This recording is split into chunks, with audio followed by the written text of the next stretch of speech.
All right. Well, we got it together. Oh, Welcome, Douglas Connor from the True North Eager Beaver podcast, all the way from the beautiful country of Canada.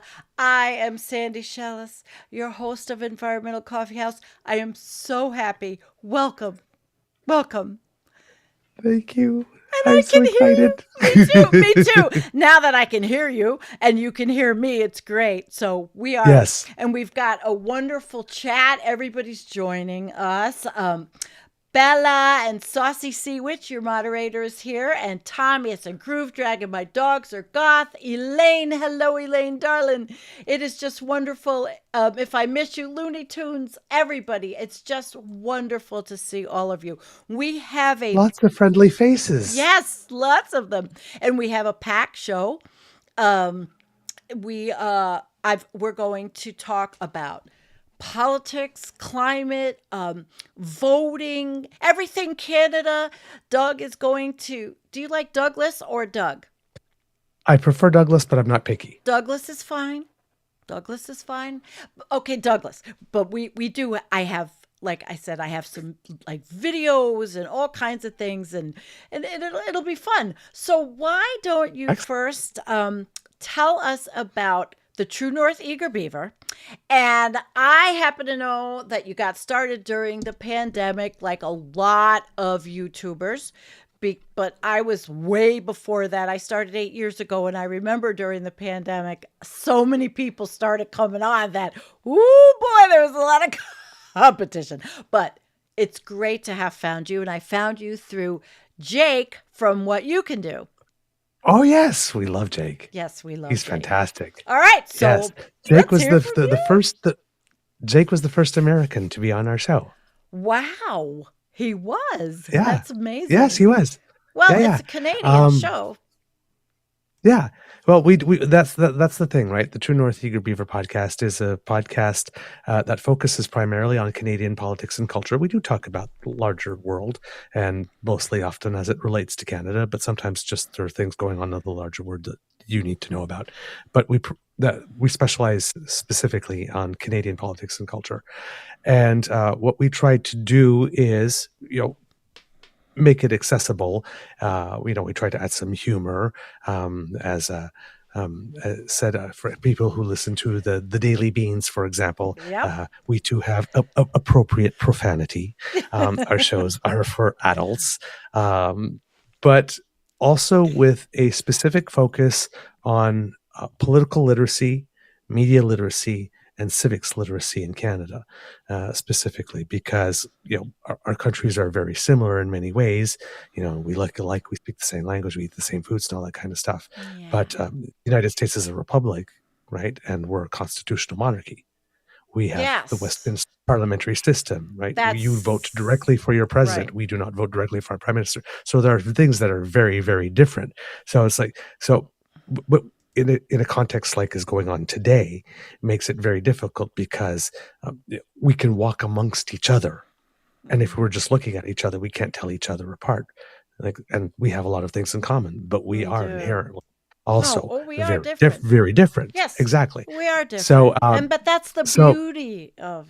but we have that, right? So we have Yes. people in different countries. Well, why don't you use the Fifth Amendment, or why don't you use this? Or it's like, well, we don't have one of those, right? We don't have a Fifth Amendment. We have the right not to incriminate ourselves in our courts.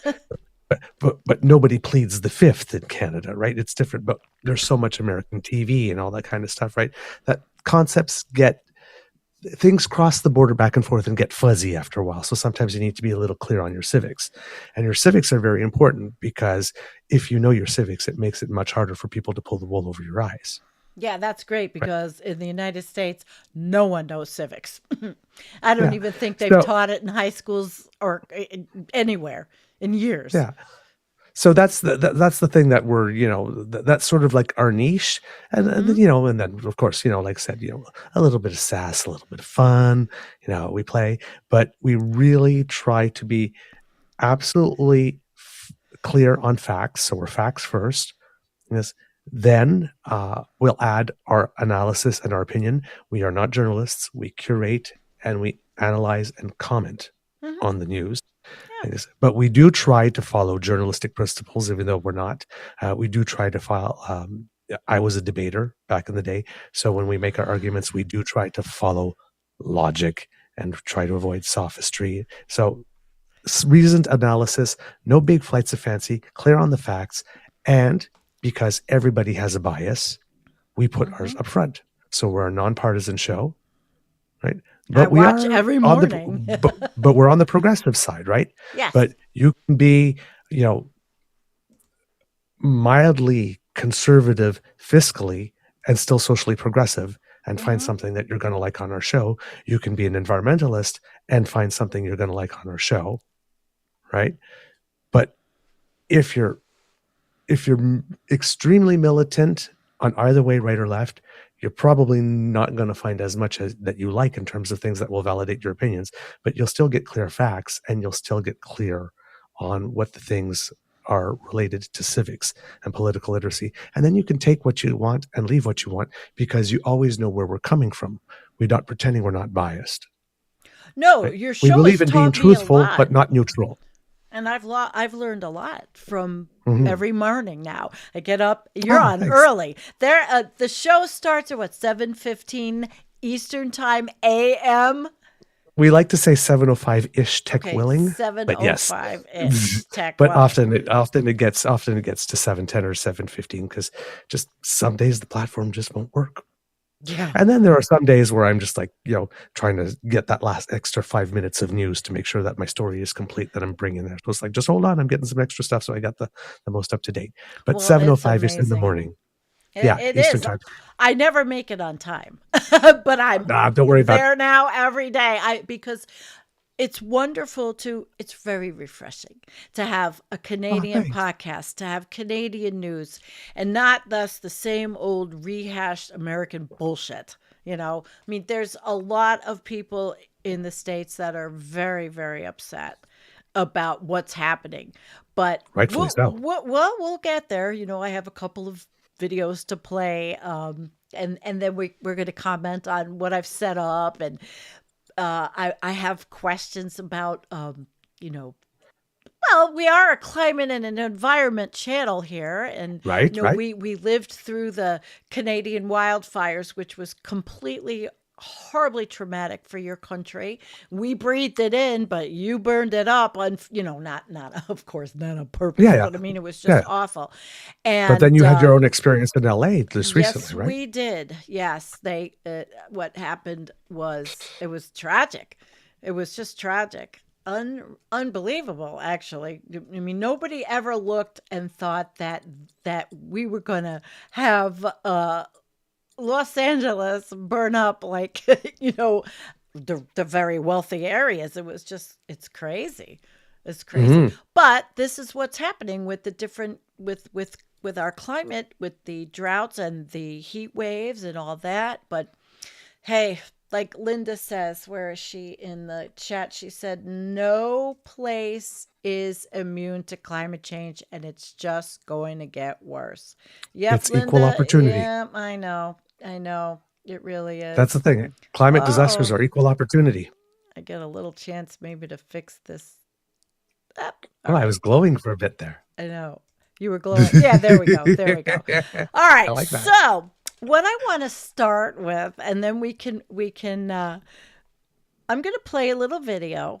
All right. And then we're going to talk about it. So I'm going to set it up, and because I want to do interesting things. I don't want it to be just completely, blabbing. I want us to, so we're going to play this one. I'm sure a lot of people have seen it. Maybe others haven't, but here we go.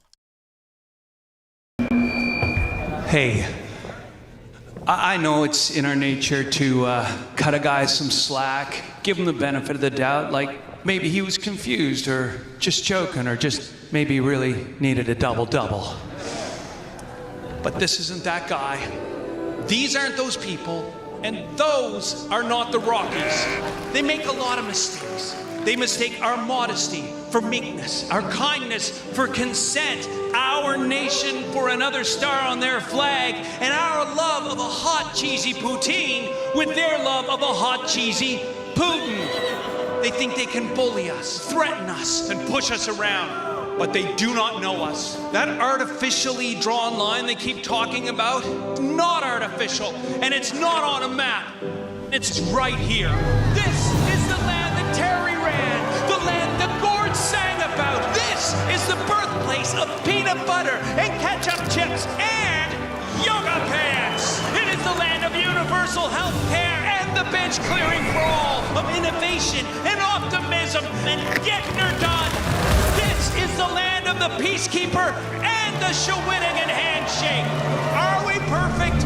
No, but we are not the 51st anything. We are the first to unite in a crisis, the first to build bridges, not walls, and the first to stand on guard for thee. My name is Jeff, and we are Canadian. Thank you. Yeah, that was it was so good. I had to play it. I don't know if anybody out there had seen it, but that was so wonderful. We love Canada. I lived in Buffalo for so long. It was just the Peace Bridge was right there, and I'm only, I'd say, about 90 miles from the Peace Bridge, if that now. So, my daughter and I go to shows in Toronto.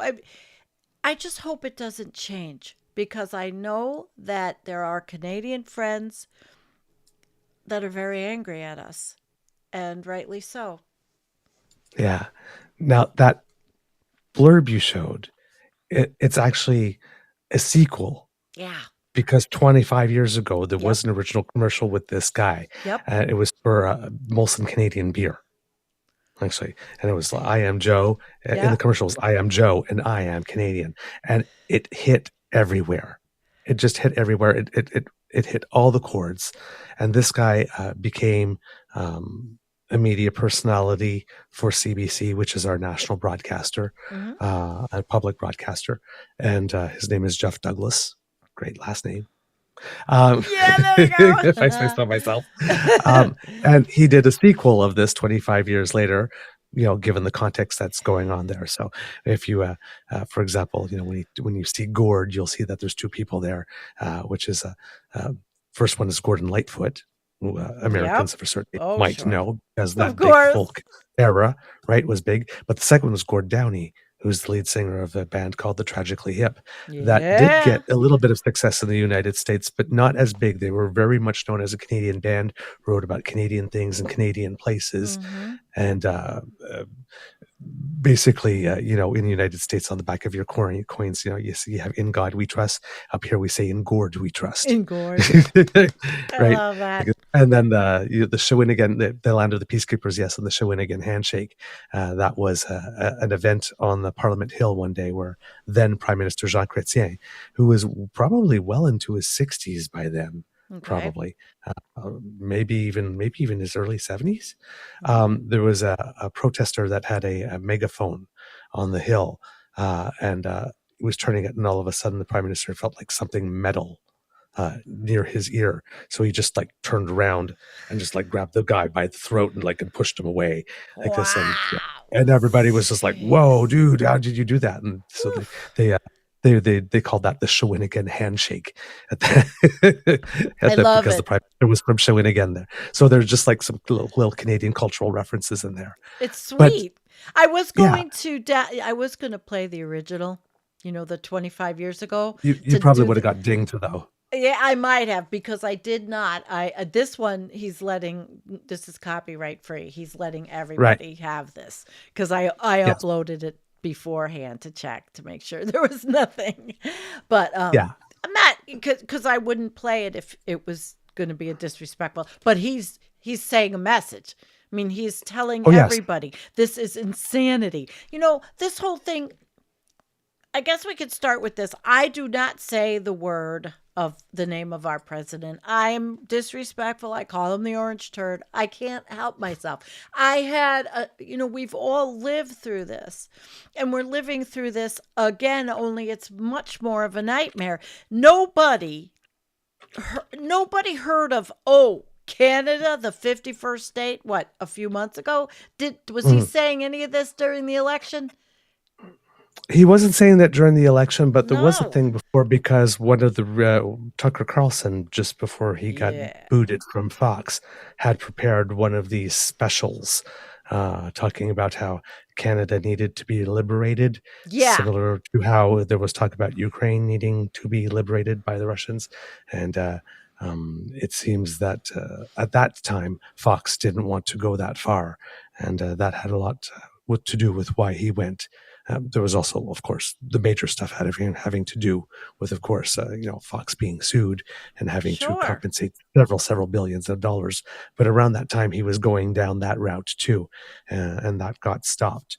But so that had started. But now you got this Jesse Waters, like, right. We all saw the clips Oh, in Canada he's with him going like this. awful. I want to quench my imperial thirst. I'm offended that you guys don't want to be Americans. And it's like, and I'm sitting there, and it's like, really, you can't understand that people from another country can be as proud as being nationals from their country as you are proud Right. as being There you an go. American. They have Is that you start really they had you? started that That was really propaganda. weird. Yeah, it was just really Disgusting. weird. And at first, of course, a lot of people were saying, okay, haha, joke, not funny. No. Not funny. As It's not Elizabeth May, the funny. leader of our Green Party, said, if it was a joke, it was never funny, and it ends now. No. And Right? an interesting thing about your channel is you teach us all about the different parties. And I did pull up something we'll go into in a few minutes about your parties because of the Mhm. parliamentary system, which definitely seems a lot more efficient or a lot more um, equitable for people to have a parliamentary system than what we have. Yet it still seems to boil down to two parties, to the two parties that win. But why don't you give us a little background on maybe the current, events that are happening in the parties? Because I want to ask about Trudeau. So many people that I know that come from Canada will say, well, Trudeau ruined the country. What does that mean? Really? What does it mean? Because we look at somebody like Trudeau and go, God, we wish we could have had a president like that. I mean, I don't know. Am I like way off my kilter here? No, no, you're not way off. Um, All right. Objectively, if you're talking about Trudeau, we're talking about one of the most transformational prime ministers that we've had in a long time, the most transformational in my lifetime, probably the most transformational since we had probably Lester B. Pearson be back in the day. Under Lester B. Pearson, our flag came to be, I believe, peacekeepers started around that time. I believe our medical system, socialized medicine started around then as well. Okay. Lester B. Pearson was very, very transformational. Lester B. Pearson had also won the Nobel Peace Prize, was the first Canadian to ever won it, Wow. because he's the one that started the concept of peacekeepers. Um, so um, this prime minister has brought in thing like a national childcare program, a national school food program for kids, has brought in not brought in something called the National Child Benefit, but that was building on something that Prime Minister Chrétien had built several decades before. But it was a tax credit for people with children that lifted several 100,000 children and their families out of poverty. Wow. Um, he instituted the first and one of the most meaningful carbon taxes on the planet, and did it in a very skillful way, judicially, so that it could not be overturned, which took a lot of work. He legalized marijuana, legalized medical assistance in Yeah. dying for those who needed it, enshrined transgender rights inside the Constitution, made reconciliation with First Nations, Indigenous, and Métis people a key priority, and has done more than any other prime minister, and several of them combined to help move forward the file of reconciliation. There's so much things. He brought back the census because the previous government tried to cancel it. Tripled our military spending. He has been very, very, very, very transformational. Um, so Hmm. there's a lot of people who don't like that much transformation, of course. and don't Yes, like it let's much hear past. So about this because I have friends that are Canadian. They live in California. They literally, finally, after 40 years, got U.S. citizenship, renounced, they gave up their Canadian citizenship, and now she's scrambling to get it back so that she can go back and take care of her mother who's in a care home. But I mean, it's like, why would you ever do that? That's your home country. Why would you ever do that? They don't like Pierre. They don't like Trudeau. And I yeah, can never get it. well, there's a combination of lots of things. Number one, Prime Minister Trudeau became Prime Minister, I believe, in October 2015. So we're hitting on 10 years. That's usually about the expiry date, 8 to 12 years, that round for governments here in Canada, where Mm-hmm. people start to get leader fatigue. So there's kind of a normal rollover. There's also the fact that this Prime Minister happened to be Prime Minister for, had 1 year overlapping with President Obama. Yes. And then Yes. Trump thing happened, Mm. and then COVID happened, and then Yep. so this prime minister made all this transformation is with one of the most disruptive, Times.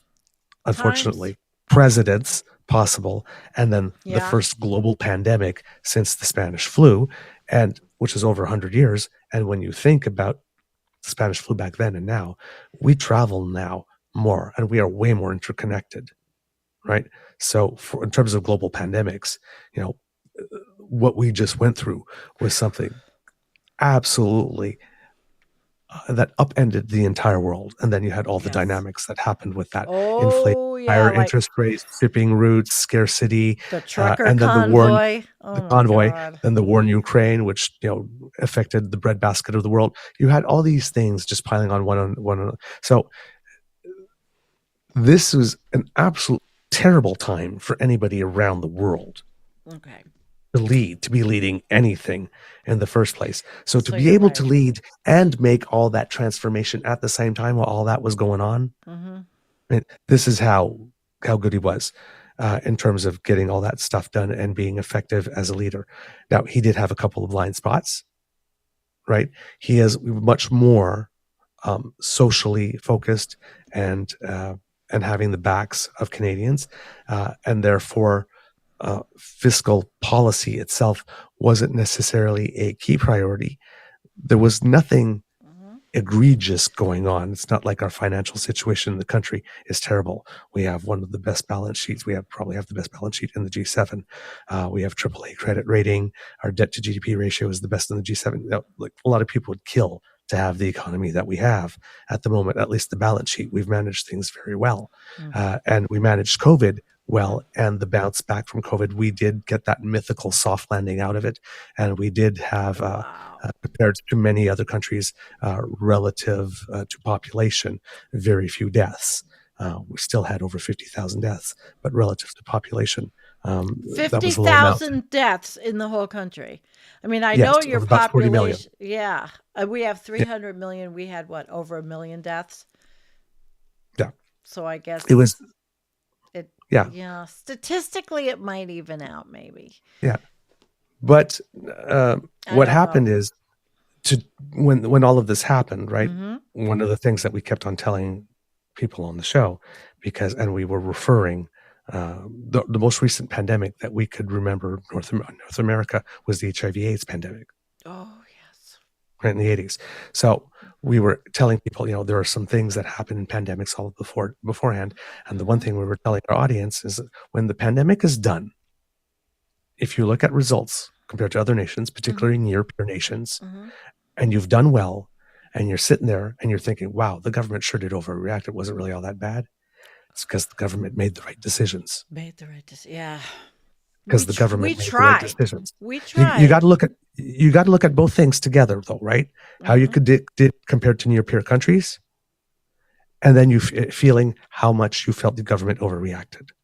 Because if your numbers are really good compared to near peer countries, and you feel the government overreacted, the government did well. Ah. If your numbers are terrible compared to near peer countries, and the government overreacted, then you have some reasons to be angry Oh, that's an or interesting. upset. Yeah, interesting Because what concept. for?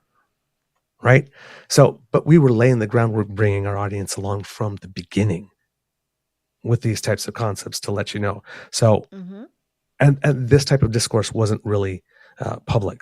So what you have is when you add all those elements together, that's going to make people tired of someone. And what we learned with the pandemic, and I'm sure you probably felt it in the United States too, Yeah. particularly around the time that the vaccine did become available. In Canada, things changed because we pretty much had a full unified Team Canada approach until the vaccines became available. And then suddenly our more conservative leaning party started criticizing the rollout of the vaccine, started saying like, oh, nobody would Well, get vaccinated until because 2035 they at the listen rate to that it was going. America.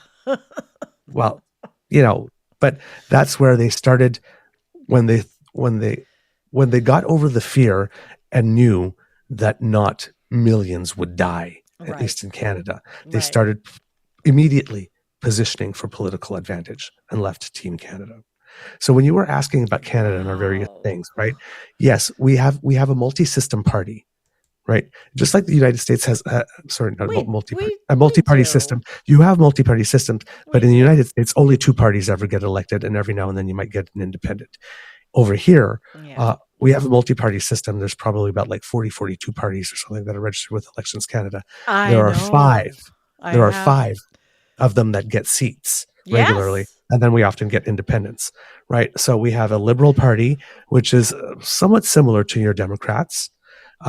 We have the New Democrats, which are more social Democrats. So Mm-hmm. they would be closer, again, to the Democrats, but more the Bernie Sanders, Yeah. Alexandria Ocasio-Cortez, Uh-huh. sort of that type of wing. We don't really have much more radical left than that in Canada Okay. that's viable.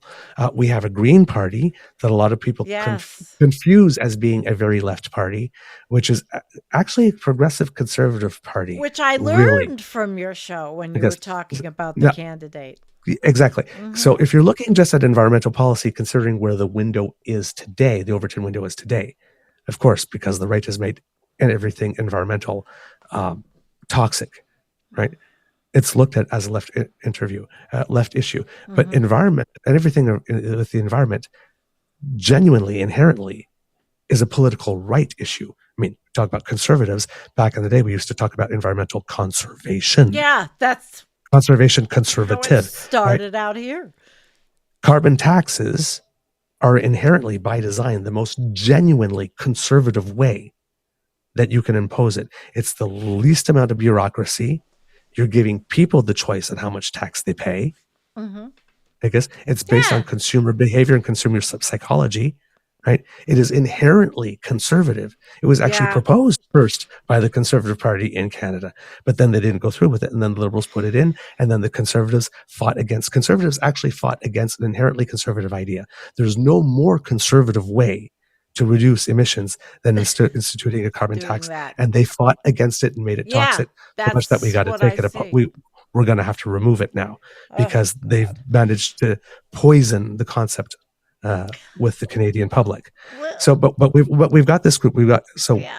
But the Greens are conservative in that sense, in terms of like ideologically, genuinely conservative when it comes to things like conservation, environment, whatnot. Conservation. Like this, Yeah. but very, very, very socially progressive on things like, for example, a transgender issue, reconciliation with Indigenous peoples, and all that kind of stuff. So, right, they're viable, and they've been around for a long time, and they actually have a full platform, and they run candidates in every district.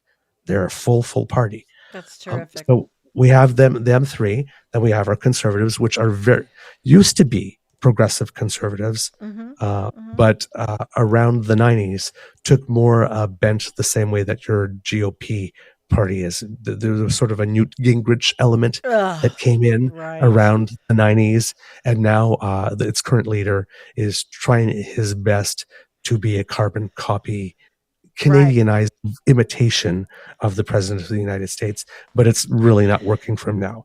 And then we have a fifth party, which is very, very unique in Canada, called the Bloc Québécois, which is a party that Can runs. I pull up a graphic so people can see what you're Yes. talking about? All right, let me change the screen to this because I did pull up a lot of stuff. And if we let me see if I've got the right thing, because I think it would help, especially Americans. And we have the all right. We have the registered parties here. Right. And I thought this was very interesting to pull up. Look at all the registered parties. Oh yeah, there's a ton of them. Like this, there's a Look at Communist this. Party, there's a Marxist-Leninist Party, right? There's the Libertarian Party. We have there are some Christian conservative parties. There are some more ironic parties like the Rhinoceros Party or the Pastafarians or something like that, right? But there are various types of parties. Like there's literally a party for every taste. Yeah, every taste. Now, most of these parties get almost no airtime. Like, every now and then I will see a commercial for the Communist Party of Canada appear on a small video thing every now and then. But most of these parties don't have big budgets, don't get much airtime, not necessarily invited to the debates. You usually have to have a seat in Parliament or more than a certain amount of vote intention. I think 5% of voter intentions over a certain number of polls to be invited to the debates. But these are all parties, however, that can register, run candidates, file with Elections Canada. If they get over more than 5% of the vote in their riding, they will get an expense refund, treated like every other party. And they can all run, and they all have the same, we don't say free speech in Canada, we say freedom of expression. But they have the same rights as everybody and can run in every single way. There's a press theater in Parliament where community groups and whatnot can go and stand behind a lectern and have the cameras talk to them, and they can schedule time, and all these parties are eligible to go there. So there's rooms and there's avenues for them, but we do have 5 main parties. And our main difference from the United States is that while federally, yes, it's always gone between liberals and conservatives, all the other parties, though, have representation. So sometimes when we have what's called a minority parliament, they hold the balance of power. Okay. So they actually have influence, as opposed to the United States, where they don't have much influence. Now, the last one I wanted to mention for you, though, was the Bloc Québécois, which is in Quebec. And that's a very unique party because they're very Quebec-centric. They run seats only in Quebec. And they are a federal party because you don't have to run all over. You just have to be registered with Elections Canada to be a federal party. But they choose to run only in Quebec, and they put Quebec issues first. And one time back in 1993, they got enough votes in Quebec only and got enough seats that they actually formed the official opposition once. Wow. That's cool. And I've got this pulled up. I wanted to ask and ironically, they provided us the best official opposition in my lifetime. And technically, they are a separatist party. So you really know you could teach this. I mean, and you do on your channel.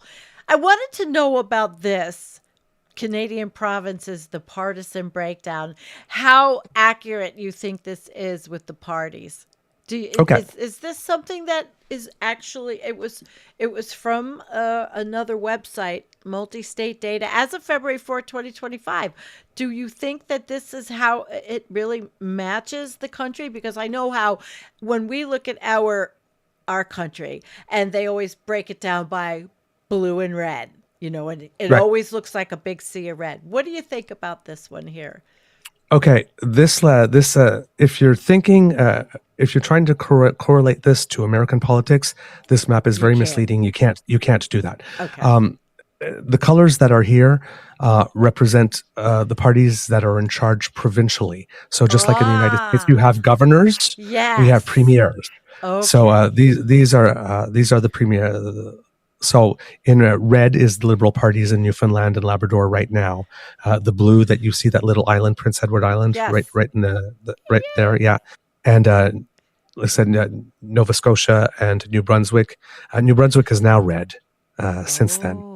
Because they now have a provincial Liberal government. But yes, they were conservative. Quebec has a provincial party called the CAQ, which is ideologically conservative leaning, but also very a little more ethnocentric when it comes to Quebec and the francophone things. Yes.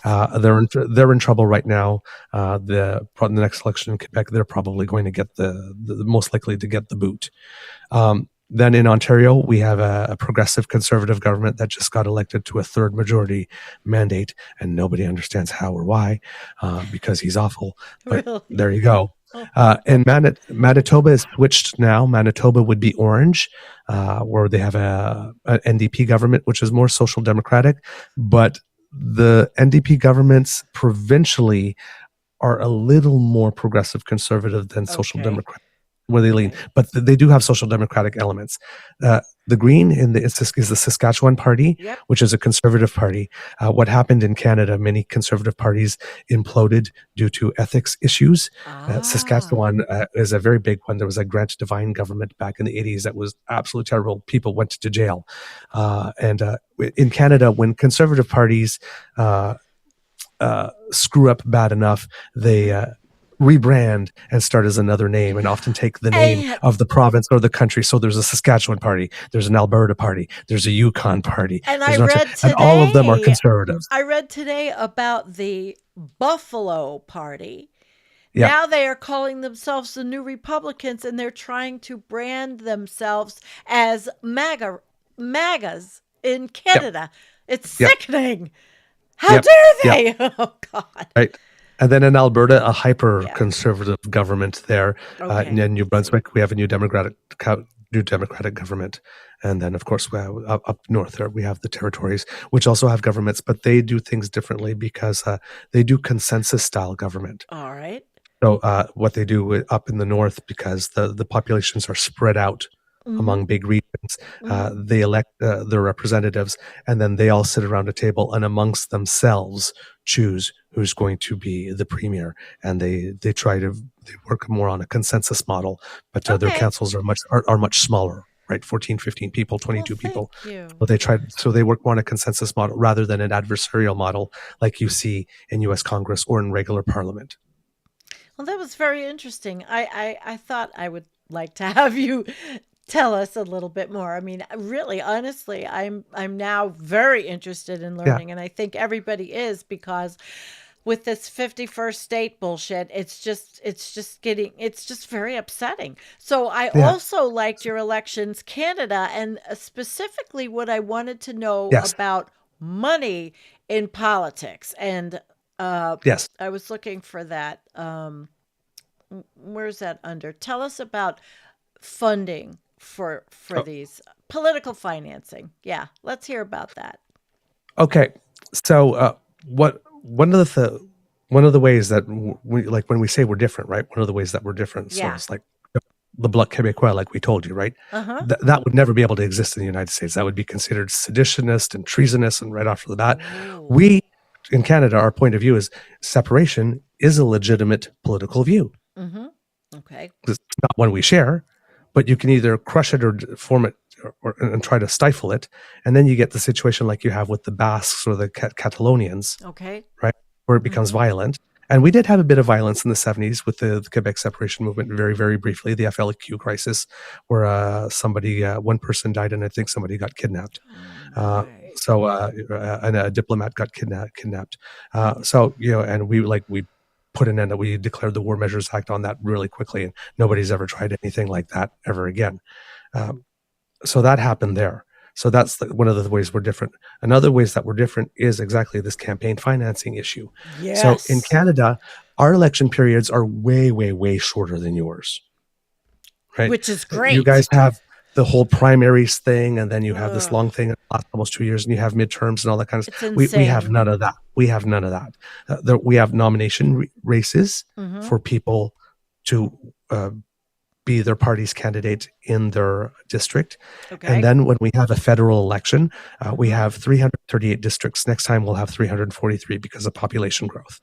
Yes. Each one of those is a mini election on its own. So in Canada, we have next time we have a federal election, we will have 343 mini elections in each one of those districts. Okay. Right?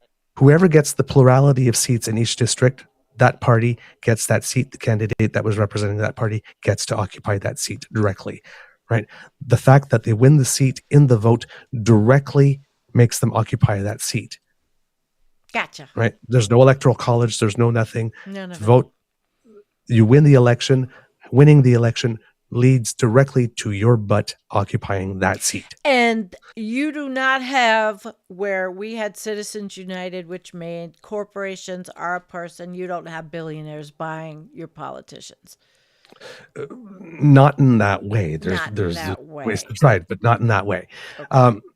So what happens is that when all the 343 little elections come up, the party, technically by convention, the party that was the government gets first officer on forming government. Sorry. Now, so if another party wins the majority of seats, that becomes moot because they can't hold the confidence of the House. Right? They have to have more than half. They have to be able to go to the Governor General and say more than half of the MPs sitting in the House are willing to vote for our budget and our plan. All right. And if they can't do that, then the option goes to the party that won the most seats. Wow. Okay. Right? And if they can hold the confidence of the House, then they form the government. The leader of the party that happens to have the most seats and can form the government, they become, by convention, the prime minister. We don't vote directly for the prime minister. Right? So, and therefore, as important in the United States, when you want to get rid of your president, you have to go through an impeachment process. In Canada, a party caucus can just boot the prime minister if they have enough of them, and then they'll nominate someone else. That's happened in Australia. How often has that happened? It's never happened federally in Canada that I know of. It's happened recently. It's happened a few times provincially, though. However, and it's happened in other Commonwealth countries with Westminster parliamentary systems. In Australia, they booted the parties booted their prime minister, their party leader, which means booting their prime minister a few times. So when it comes to funding, now we have two things. We have the writ period and the pre-writ period. The pre-writ period, it happens when the prime minister or provincially the premier goes to the governor general or the lieutenant governor and asks them to dissolve parliament for the purposes of holding an election. So when that happens, we said that an election writ has been drawn. Once the writ is drawn, there is a campaign limit that is set by Elections Canada. Now, one way that we're different in Canada than the United States is we have one federal election body for federal election that actually coordinates all the election, chooses the polling stations, prints the ballots, ensures that all the polling stations are manned. Okay. Elections Canada is one of the top 3 electoral bodies, monitoring bodies, and running bodies in the world. When countries all over need people to monitor their elections, they call Elections Canada. Wow. I wonder if have we ever called Elections Canada? But in the United States, it doesn't have that, right? Because each state organizes their own thing. Yeah. There's a federal election commission, right. but Elections Canada does that. So there are caps for how much each party can spend in an election. So it doesn't matter how much money. If your fundraising is good, you can't spend more than that. Now, in the pre-writ period, you can spend all you want. But where does it come from that you're spending all you want? The fundraising, party fundraising, whatever. So for example, yeah. Go ahead. There's no limit to how much you can raise, and there's no how much you can spend outside an election writ period. I gotcha. It's only once the election is called that there's a limit. So, for example, if the Conservatives have $40 million in the bank, and let's say the Liberals have $6 million, what the Conservatives do is they spend a lot of that money in the months before trying to define and like do character assassination, smear campaigns and whatnot, and spend a lot of money doing all of that. And then because when the election comes, they're limited. Now, we also have community groups, rules for community groups, and that type of stuff. They too, pre-election, are allowed to spend whatever they want. But during an election, they have to register as third-party groups if they're planning to do any type of advertising that supports or objects to a certain candidate. And then they too have spending caps. And one of the things that happens in Canada is sometimes the political parties like to change the deadline legally by which their cap starts. That's to try and silence this. So that's one of the ways money plays a role in politics. We have donation limits as well in politics. I don't think anybody is allowed to any individual is not allowed to donate more than $1,750 to a candidate in 1 year. Okay. And I believe that corporate donations are not permitted. That would be such a change in the United States. When that changed, that was 2010 with Citizens United. The Supreme Court, it just gave away the farm. I think that was really when the gate opened to just an abject corrupt country that we've become. Really, really bad. But all right, well, Citizens United really was when they came up with the decision that money is speech. yes, corporations are people. A corporation, it's That's another. just awful. Yeah, that's another weird It one. really But is. yeah, Oh my that's another way that we're different here in Canada. Money is not speech, and corporations are most definitely not people. God. It's a breath of fresh air. I mean, I'm sure there are issues, and I know I hear, I watch you guys and I learn uh, about, but it just sounds so much more refreshing than what's going on in the United States. But But it's anyways, just the thing for our corporations and trade unions being barred from making political contributions. That is relatively new in Canada. That's as of only 2007. So oh, before that was allowed, and there were limits, but then that got removed completely. So all it is right, possible to change the rules. We've done it. okay. So, Douglas, can we now Yeah. meander over a little into the climate issue, the environmental Yes. issues? Okay, that's good. I am I was going telling everybody to I had a planetary hot date tonight. a planetary hot date. Yeah, you got a planetary hot date. All right, I've got a couple of things I'm gonna set up, and we're gonna talk about each video. I'm gonna play this one right. The Government of Canada's climate plan is focused on helping the environment and the economy by reducing millions of tons of pollution and supporting the creation of thousands of new jobs. By investing in clean technology and growing industries, we are taking action to help build a brighter future. Have it both ways with Canada's climate plan. To learn more, visit canada.ca/climateplan. Okay, I have that one. I do have another one, but I wanted to ask Okay. you first of all, is Canada on the right track, considering they still have the tar sands, which is the size of what one of our whole states, the tar sands, and there's a lot of uh, forestry going on. Tell me about Canada's plans and how you look at and how most Canadians look at this issue. Okay. Canada finally has a good plan. Canada, unfortunately, and I have to say, listen, got to be honest about my own country, talked a very good game about climate from the mid 80s until about 2015, but really didn't do much. The Rio summits, Mm-hmm. Canada played a big role. We had a gentleman named Maurice Strong who was Ah, very yeah. instrumental in getting that deal. That was a big deal. We had the Montreal Summit and the Montreal Protocol, which is a big thing. So we hosted a lot of things and we supported it. But to be totally honest, we did a lot of virtue signaling for the longest time, if we're really, really being honest. Now, there were things that happened along the way, as always. Around 1993, we had a Chrétien government that wanted to do some stuff in the environment, but Mhm. unfortunately, our economic situation was not very good at the moment. At that time, Okay. the dollar was really not strong. People were joking that it was the Canadian peso at the time. Oh, what And years? When was this? this is around 1993, 94, Yeah, 95, I around that remember it. area. I mean, I lived in Buffalo. We would come up. I was a little bit aware of some of the things. Yeah.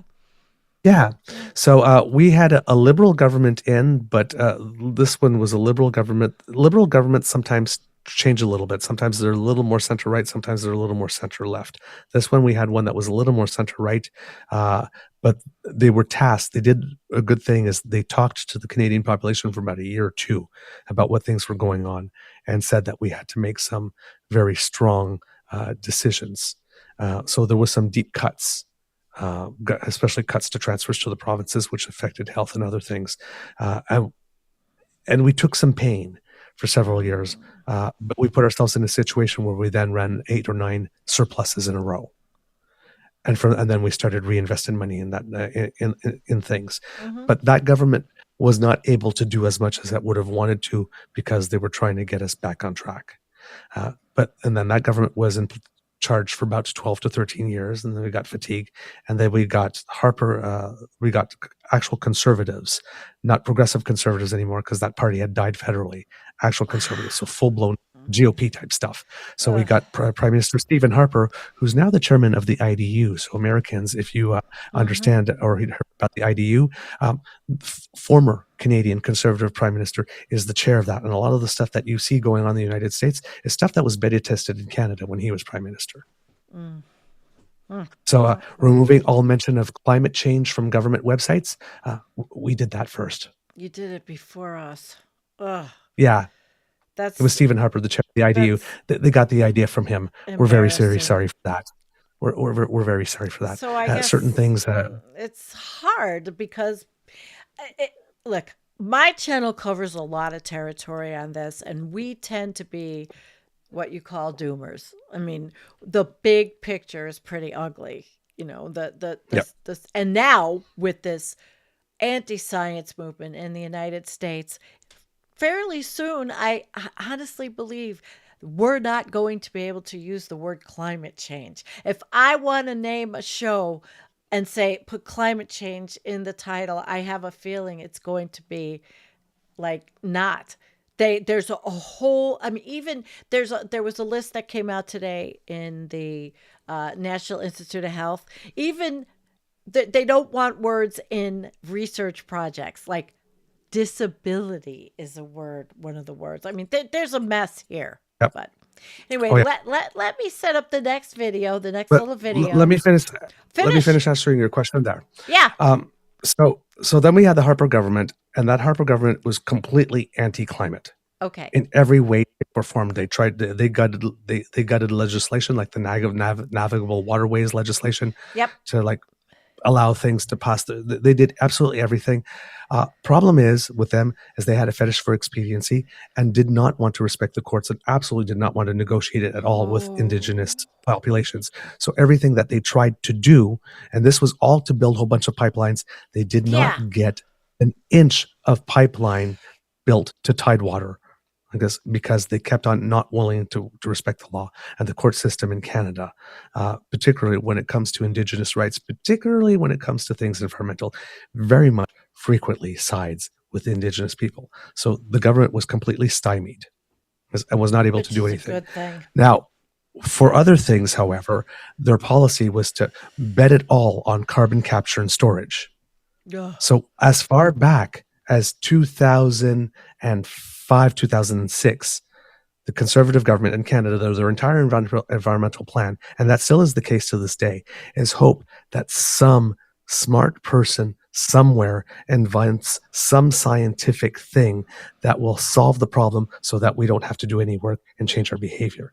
And keep promising that that thing will come.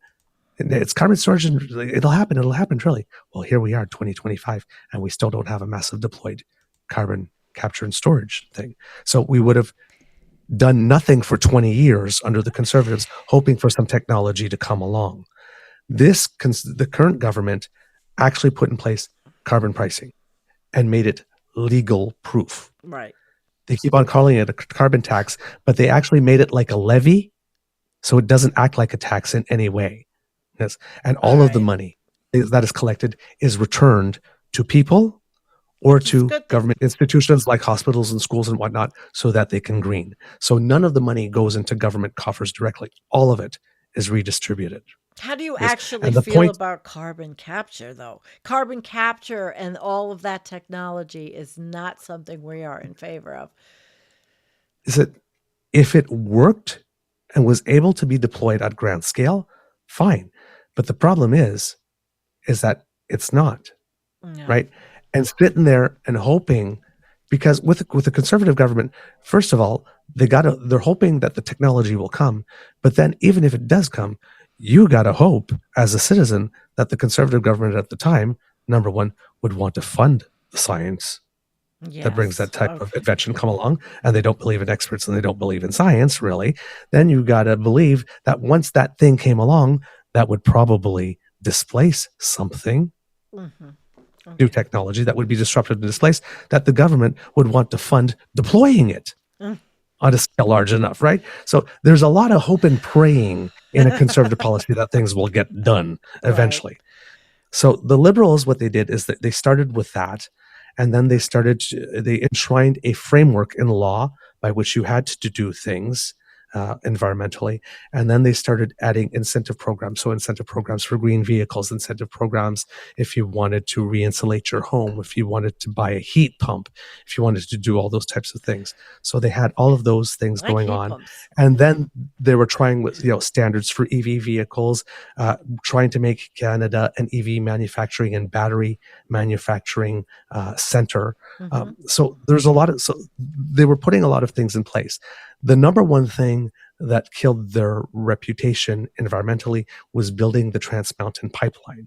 Yeah. Ironically, Oh boy, it that was a big liberal thing. government Yeah. that was able to build a pipeline to Yeah. Tidewater. Now, a lot of people have a problem with that. And on our show, we try to present the balance, right? So environmentally, yes, it is absolutely terrible. Economically, in Canada, what happened is because we had lazy governments. Yeah, lazy governments. One of the things Canada does to not help itself is pull things out of the ground and either put it in a pipeline, in a train, or on a boat, or on a truck, and ship it elsewhere. Someone else transform it, and then we buy it back at multiple times the price. And then we pat ourselves on the back for being such geniuses for being able to pull out of the ground and turn a profit out of it like this. But we don't transform it here, right? Like this, and we've done that for the longest time, and it's like, and the resources will never end, and our country is so vast that we can just keep on doing the minimum possible, pat ourselves on the back, and we're so geniuses, right? No. That's one of the things that we did, but it's one of the things that we did. Yeah. So when it happens, when and this is an important part for Americans to understand here, because it directly relates to the trade war. Because of that, Canada, up until the time that we had the Trans Mountain Pipeline, was only able to sell our oil to one country. Oh. The United States. United States.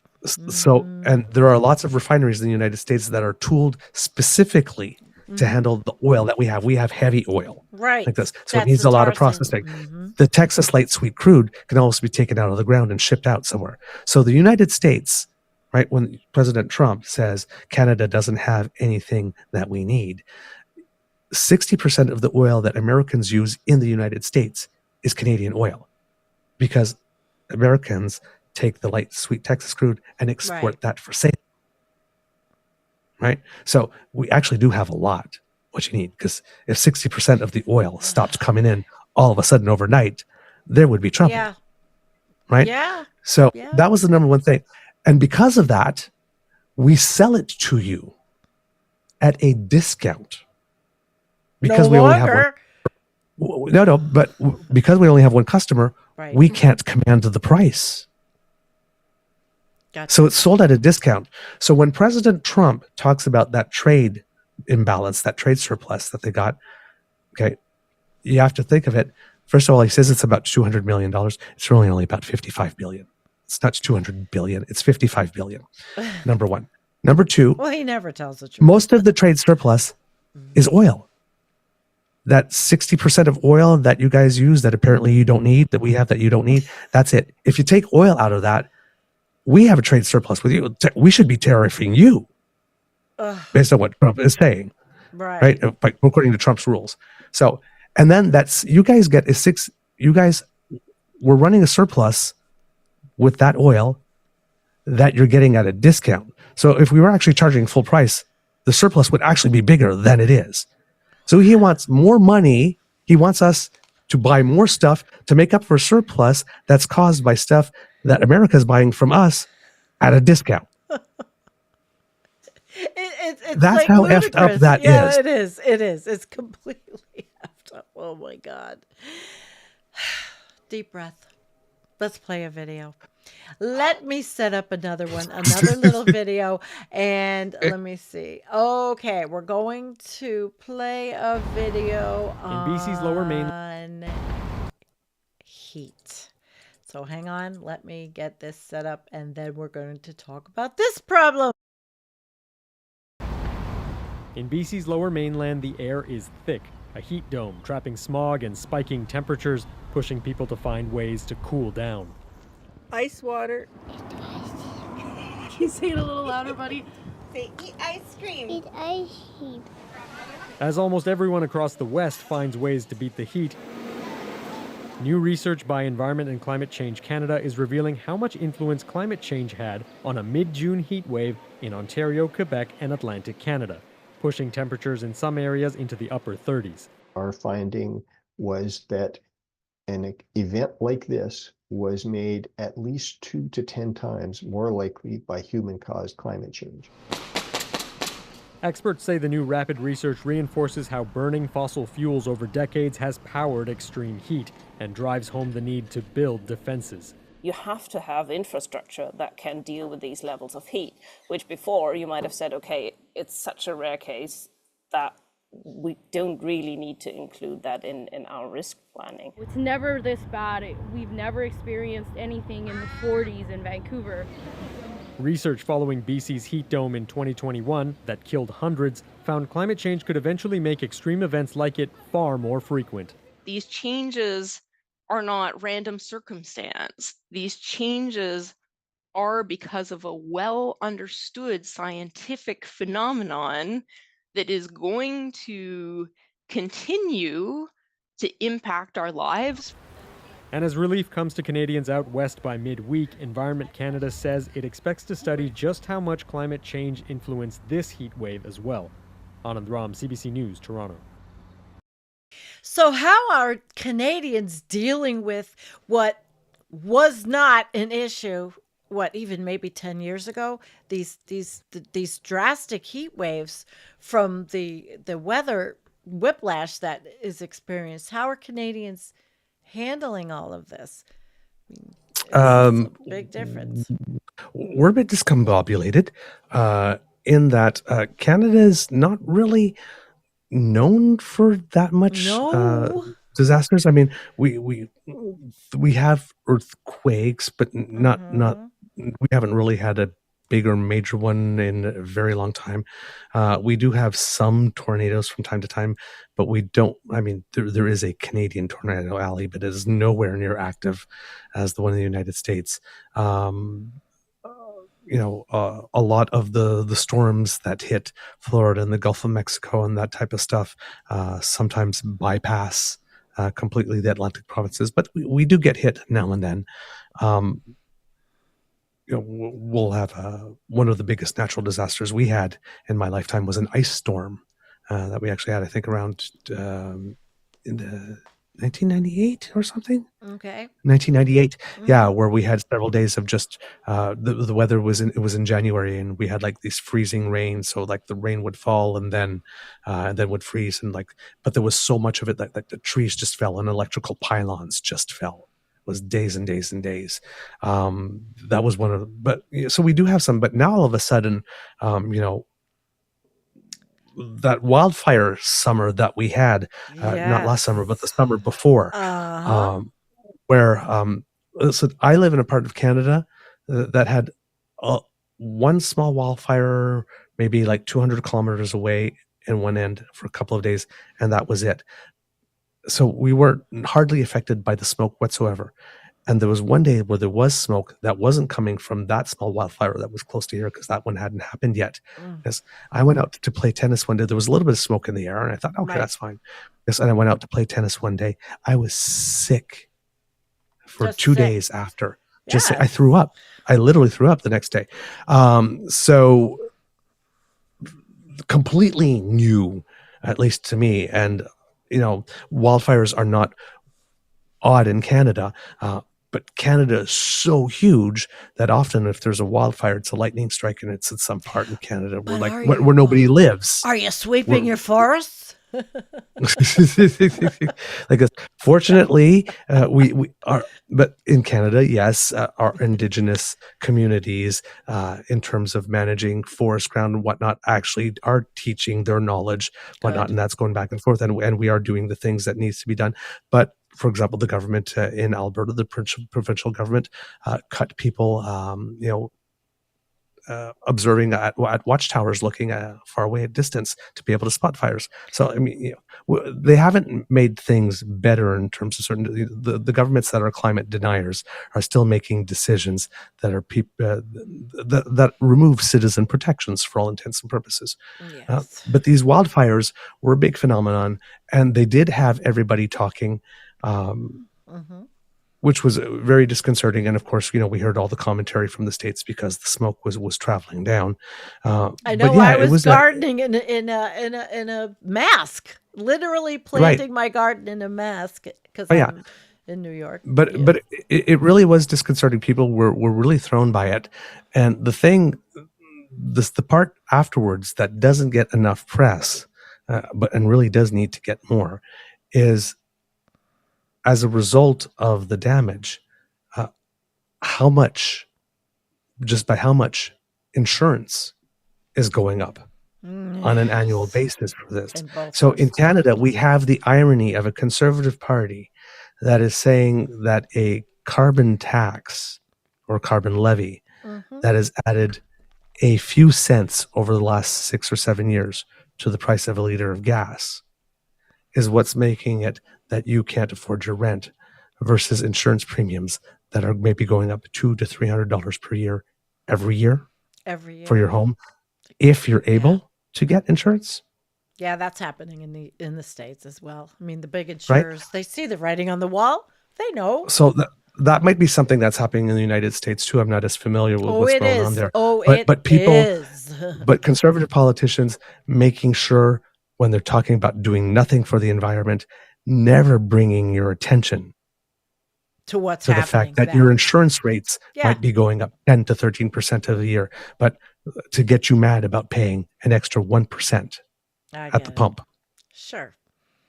No, it's always that distraction. To get you to look at the wrong pot of money. Yeah.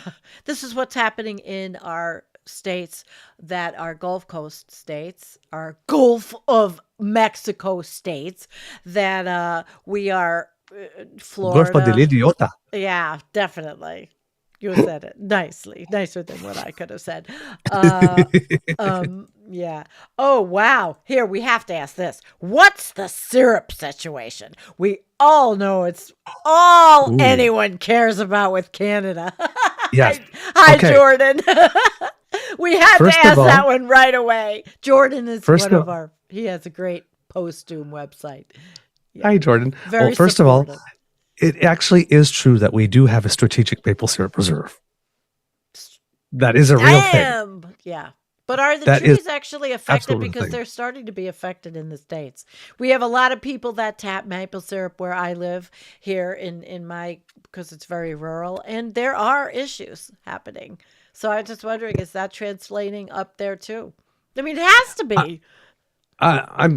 That part I can't tell you with honesty. But we're getting into our maple season right now. Right now. Yeah, now there is concern, though, however, within the industry about climate change, because one, our winters are getting not as cold. Absolutely. We have weather whiplash. Yeah. So in like for maple syrup specifically, right, you need a certain amount of temperature where it's like below zero for a certain amount of the day, and then above zero to like for the sap to run and all that kind of stuff. Well, if you're not getting to the low temperatures, if sap doesn't run, how do you get maple syrup? Problem. Okay. Right. So there are concerns when it comes to that. Also, in terms of just health of trees, we have that that beetle. Yeah, the emerald ash borer. There are many beetles that you guys have similar to what we have in New York and the bordering states. My place is been decimated. My big old growth trees are all fallen down, all dying, all diseased, and it's really disturbing. I make videos. Everybody on my channel knows, because I make the videos and show them, and then I want to cry.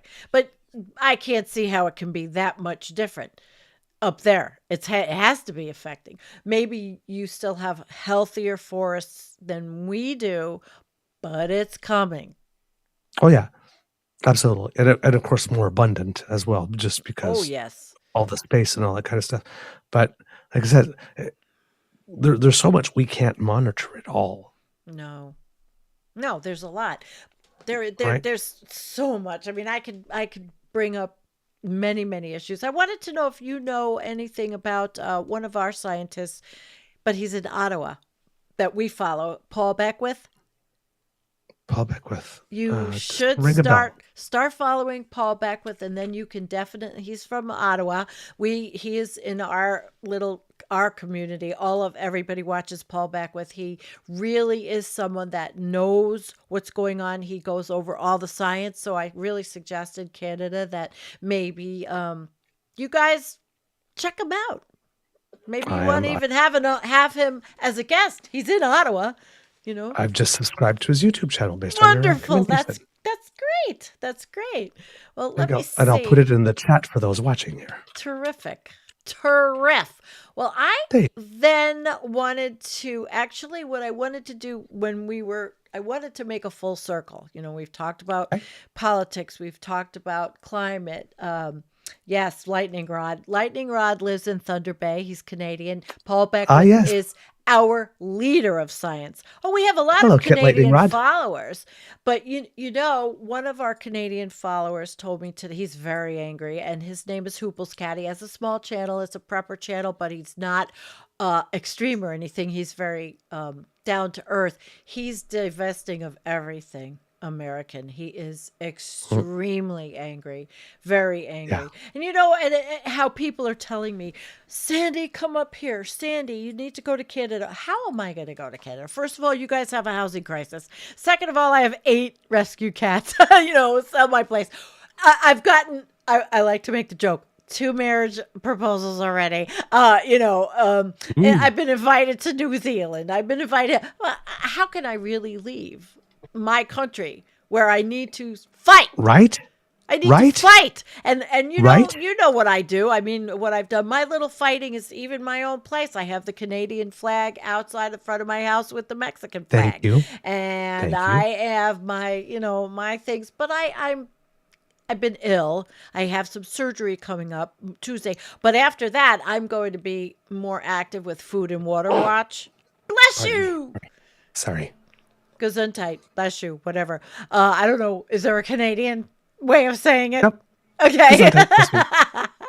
Yep. All right. I'm going to take us back over to... If you watch curling, Yes, right now, I know. if all you watch about curling right now, curling. we have the Canadian Men's Championship. There's a commercial going on, like where some guy sneezing and doesn't remember the name of the brand, so he got a hypnotist and got him to a word trigger called Scotties, and then Oh, you see that's him, too how's that cute. working out for you like this? And then he's in court. So who committed the crime? Shoot, Scotties. I love it. I had never known what curling was until my friend Karen, that I told you lives in California, but she was in New York also. We used to go up to her family's house in Toronto. Her father was a big curler. He retired from Loblaws. He was, they are so Canadian, but her father passed away. They just recently sold her mother's house in Toronto. Ooh. Oh my gosh.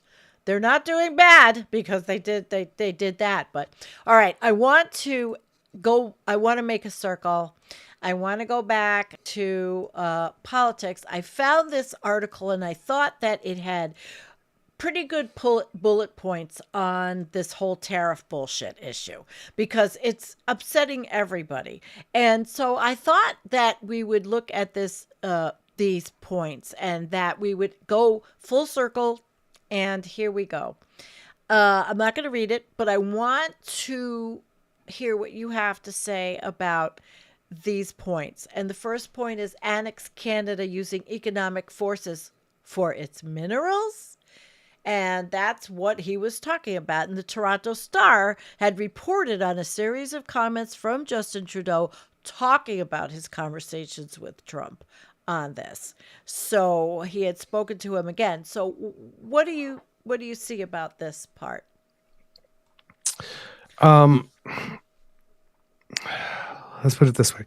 Um, our prime minister made it very clear to us um, that it is his belief that President Trump is not joking when he speaks of the 51st state, It's and sick. that a lot of the stuff that's going on is to attempt to weaken us Yeah.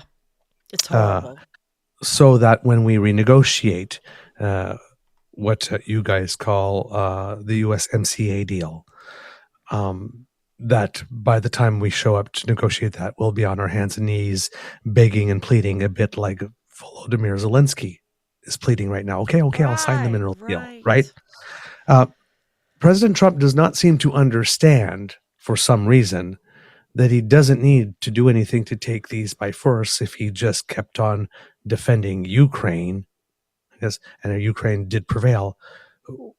Why wouldn't Ukraine be predisposed to sell minerals? Right, exactly. Canada has a whole bunch of these critical minerals. We already have a great trading relationship with you. We have the longest undefended border. We have an economy that's intrinsically tied into yours. We've been preaching deeper and deeper and deeper integration since the 80s.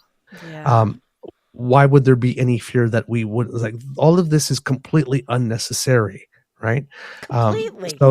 So there has to be something else, and it just seems to us the best that we can figure out is that, given that the president of the United States seems to have some type of fascination for global strongmen and seems to want to retreat, the best that we can figure is that he believes in a world where Chairman Xi, Putin, and himself get to carve out each 1/3 of the world and be the king or the emperor or whatever There you go. in their domain. And since China seems to have territorial expansion aspirations, and Putin as well, then why not me?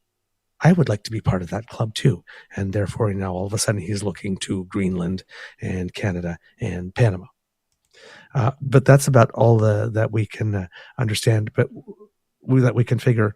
And of course, the whole principle of trying to get companies that are operating in Canada and Mexico to redomicile back into the United States. Yeah. And one of the things that we keep on Delusional. reminding our viewers is that companies who are considering that, doing that right now in this particular moment to get that temporary economic advantage, 3, 4, 5 years, might want to reconsider doing that, because in China and in Russia, when they decided to liberalize their economies, after a few years, the chairman of China and the leader of Russia decided that certain companies were doing really well and they liked them. And then they decided, you know what, those are ours now.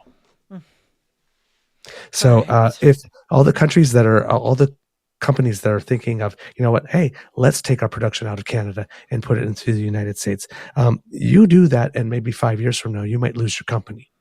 Yeah. If anybody should be redomiciling, you should probably be redomiciling within Canada and Mexico, because if this government happens to be happens to have designs to be a government for life,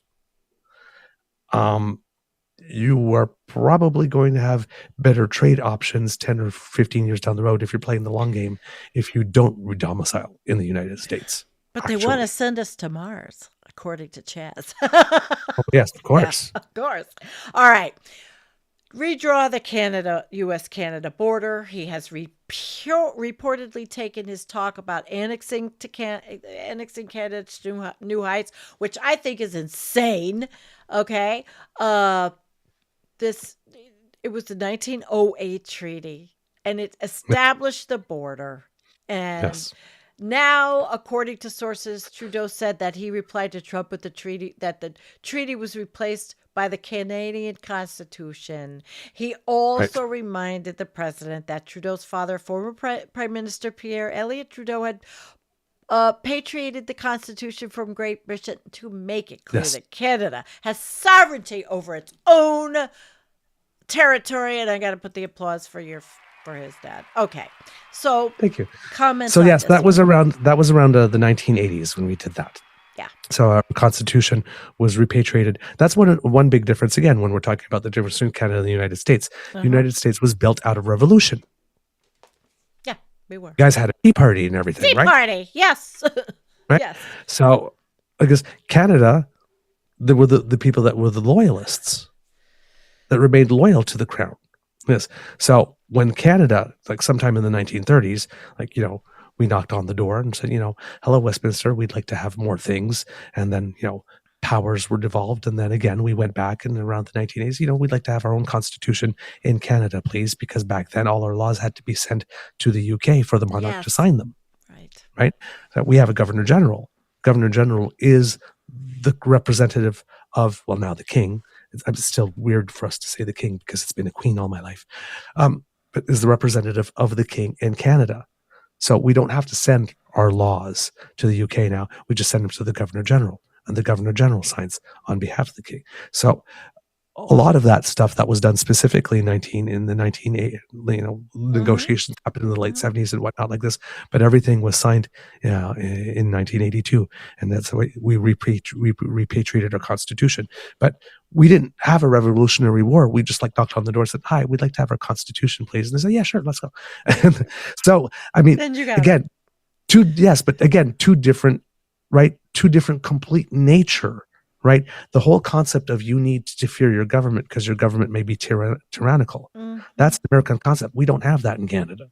Yeah, well, we do now. I mean, tyranny is the name of the game. But we're not taught from day one that you must fear your government, right?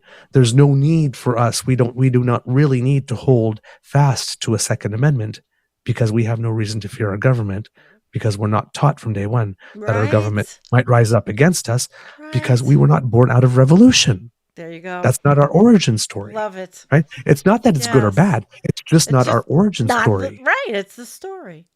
I guess. But take that and then add 150 years or 200 years to that, and what happens to the people? Again, we look alike, we sound alike, we watch a lot of the same shows, but we are inherently not different. alike.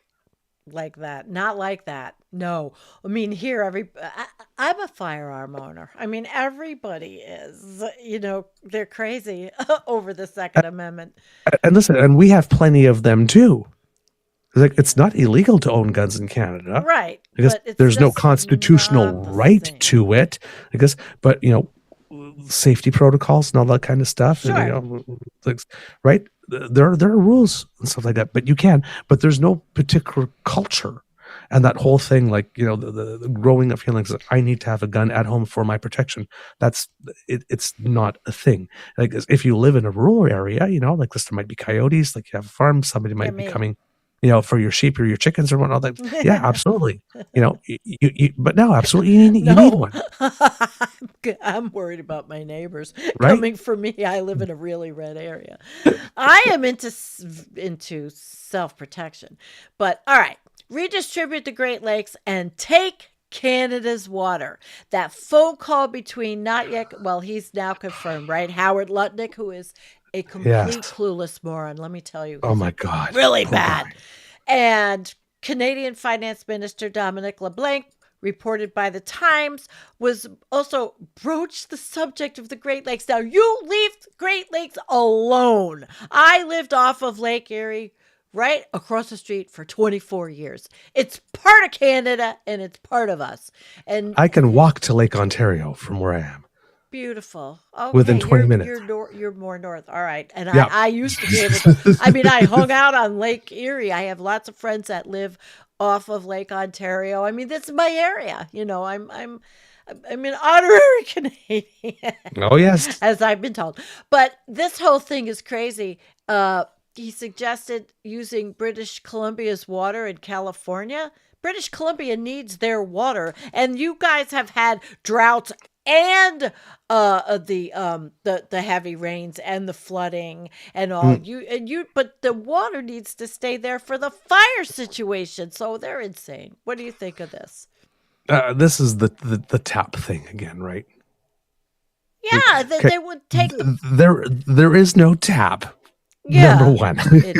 An and idiot. trust and trust us that if there was a tap way before 1908, the United States would have made sure in treaty negotiations that it was on their side of the border. The giant tap. Because I'm serious. No, because if you look, there's again, this is something that we learn in history class, but the Americans probably don't learn because, you know, for you guys, it's probably no big thing, but for us, it was a big thing. There were a lot of territorial disputes historically between Canada and the United States. You know, where the line is in the waters between Washington State and British Columbia, where the Straits of Juan de Fuca, I guess, there's a territorial line. Where that line was shifted at one point in a treaty negotiation for where the salmon spawn, to make sure that that was on the U.S. side instead. Up north in Alaska, where along the border of the Yukon, so that was drawn where gold deposits were, to make sure that more were on one side. If you look at the border, I think of one of the I think it's North Dakota and Manitoba, there's a little triangle that pops up there. Like this, that pops up above the 49th parallel, that North Dakota pops up in the, because that was a treaty dispute that we also lost. We lost a lot of them. So we lost pretty much every single one. We hope you're before not that. going to lose anything now. Oh, we are hopping mad. But so Gary, so when our prime minister says, you know, no, these borders are settled, like these borders are settled. But I mean, right, if there is drought, I guess why would the United States not want to move the border a little up so that all the Great Lakes are now within U.S. territory? Right? It's like, I know. if you're being if you are being completely totally selfish and predatory and entitled, I licked it, that it's is mine, our country, pretty much, like right, because then these are things that, like, these things make sense, but in a world in which literally your neighbor up to north is Canada. It's like we have battalions of Cobra chickens, lacrosse sticks, curling brooms, and hucks. It's like, we can't take you out. We can't take you out. We're going to have to send you some pitchforks. We've been practicing deeper into economic integration since the 80s. You have us wrapped around your little finger. All you have to do is bat your eyelashes at us and say please, and we'll pretty much give it to you for less than cost. Like, all of this is completely unnecessary. It's insanity. That's the weird part. If we had been adversarial nations for 50 years, I can understand this plan. Right. But it's completely not needed. But it's greed. It's greed. It's corporate greed. A lot of people are thinking that it's because that there is knowledge of the poly crisis, the climate crisis that's happening, and that there's a lot to do with that. Of course, that's what they don't say out loud. So it's the same thing with Greenland, right? When you have the prime minister, when you have the president going, well, it has some stuff and we need it. Yeah, we need it, so we'll just take it. No. It's like you don't just take it if you need it. You just build good relationships with the people who are there. Treat them nice a little bit. Spoil them a little. Take them out to dinner. I don't know. Tell them they're beautiful. We are just ready. We're ready to put a ring on it. I don't. I know. All right, tell us about this, the Five Eyes Intelligence Alliance. Now, Peter Navarro, a senior White House advisor, who I thought he was the criminal, that he's been blabbing all over Fox News about a lot like, he did go to jail. Yeah, he did, and he's like, he did go to jail. He wouldn't testify. He wouldn't respect the subpoena. I think it was. He wouldn't. Yeah.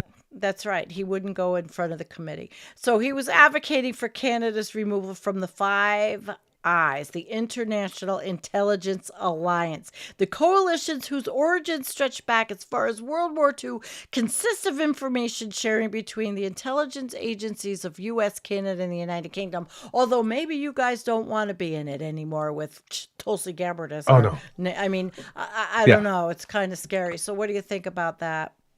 Okay. In Canada, when we heard that, you might have heard it in the United States, but there was a collective laugh. Yeah, we were because laughing with we're sitting there and it's like, oh, honey, that's okay. Wait. You really think that with the government that you've got going on now and the administration that you've got going on now, that the three other eyes and Canada are not having discussions about how we're going to share information amongst each other without you noticing? Do you think any of us are interested in sharing information with you? No. Now you have to understand the Five Eyes, right? The Five Eyes is Australia, New Zealand, Canada, United States, and the UK. And what it is that they take their intelligence and what it is that they want to share, they upload it so some kind of central library, right? That the other nations can. So it's not that they share everything, but what it is that they share like this, they put it up. So what are the odds, do you think now, that the United States is making these decisions like this and saying, for example, Ukraine started the war, and all that kind of, what do you think? What's more likely, that dried up, old, shriveled raisin Peter Navarro is going to encourage everybody else to abandon Canada to still remain with the United States, which is unreliable, or that the other three eyes with Canada are going to be having discussions amongst each other to how to make it look like we're still our five eyes, but there's really four eyes, and then some guy that we're not sharing anything of any particular value with. Which I believe, and I'm telling you, I live in the United States, but I'm not for, I'm so against all of what's happening, and so are my people, our chat, our people, we're completely united here. I believe our prime minister was in Brussels talking to the leaders of Belgium, of France, and then and people from Germany were talking back and forth while the president was saying, like, we're already moving on. Cecilia, you got to read this one. Trump has never been accused of being smart because he would be found innocent. Ouch. Thank you, Cecilia. I'm sorry. Ouch. All right. Hold Cancel. I'm sorry. Was that shade? Oh, jeez. Yeah. Ooh. I mean, so much pathetic shit going on. So cancel NORAD. Lutnick also told LeBlanc that Trump was reconsidering military cooperation, including the North American Aerospace Defense Command, NORAD, the long-standing partnership that aims to protect the continent from outside threats like nuclear missile attacks. And since then, Secretary of State Little Marco has apparently tried to assure Canada that this was not going to happen. How can Canada trust us? Well, that's the number one thing, right? How? The one thing that you'll have to understand is that what Trump is doing with these tariffs, right? And this is why we laughed at the Five Eyes thing, is that he's sending the message to the world that the word of the United States of America as a country has absolutely no value. Now, he's done this when he renegotiated NAFTA to the USMCA the first time. We had a working deal, and it was not up for negotiation. He tore up that deal. Okay. The deal that we have now is the deal that he himself signed and said was the best trade deal ever signed by the United States of America. A couple of days ago, he's going, who's the idiot who signed that deal? That would be you. He is that would be you. Dementia-addled. Okay. So, but the thing with everybody say, well, yeah, the United States breaks up and steals all the time. Look at the Budapest thing, right? With Ukraine. But here's the thing. We now have a president of the United States that not only tore up a deal that the United States signed, but a deal that he himself, as the president of the United States, signed. We're talking about some next level shit here. Yep. Pardon my language. No, it's okay. Okay. This is next level weird stuff. So the word of this man means nothing, but this word of this man who, if there ever has been a person in the United States who ever embodied l'état, c'est moi, I am the state, right? Whenever, this would be terrible for America. What he means is this would be terrible for me. Yes. When he says America, replace that with me. He puts With the him. me in America. Yes. Okay. Me. So this good guy one. this guy here, right? Yeah. Says the goal is to be as clear as mud, instability. So the tariffs, right? He says it's about fentanyl. Yeah, which So is we're looking at bullshit. how much fentanyl coming from Canada are you It's picking up? not. And then he says, well, that's not the metric we're looking at. Well, what's the metric you're looking Well, at? yeah, what is it? Because if the metric is nobody in the United States needs to die from fentanyl, I guess, well, Canada can't ensure that. Yeah, which and means there's no that role. which means that it could never be met, right? So the targets are never clear. The goals are never clear. What we need to do to meet them are never clear. It always changes, right? So it's a whole question about being as clear as mud, trying to nail Jello to the wall, always keeping people In BC's in a lower state of instability, Yep. completely destabilized all the time. And our foreign affairs minister the other day, if you saw her, she said, it's not true that we're going to be doing this psychodrama every 30 days. So Canada's at the point now, we're saying like this, you want to renegotiate? And the thing is that we're not even supposed to be renegotiating CUSMA at the moment, right? It's supposed to just be reviewing the changes that we made 7 or 8 years ago. Are these things really working? Do we need to make a couple of adjustments? And then that deal was supposed to hold for like another 20 or something years. Because he wants to not revise it. He wants to renegotiate it from scratch all over again. So Canadians are going, okay, well, if that's what you want to do, then let's start that now.